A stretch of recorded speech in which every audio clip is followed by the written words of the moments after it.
জীবনে রিস্ক না নিলে কি আর সিক্স মারা যায়। তাই তো ছেলের আবদারে চলে আসলাম কেক বানাতে। ছেলে ভাইরাল কেক দেখার পর থেকে বলে আম্মু তুমি কেক বানাও, আমি খাবো।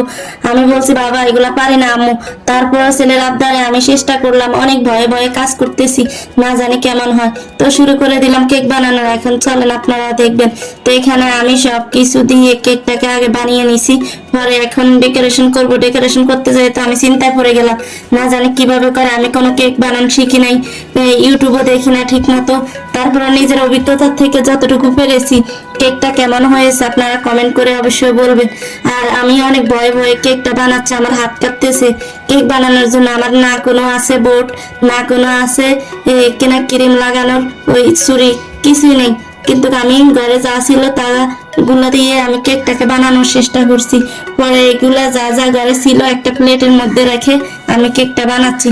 তো আপনাদের যদি আমার কেকটা বানানো যদি ভালো লাগে থাকে, অবশ্যই কমেন্ট করে আমাকে উৎসাহিত করবেন, কারণ আপনাদের উৎসাহিতের কারণে আমি হয়তো অনেক দূরে এগিয়ে যেতে পারবো। তা আমার কেকটা কেমন হয়েছে, আমার হাতের কাছে যা ছিল তা দিয়ে আমি বানিয়েছি।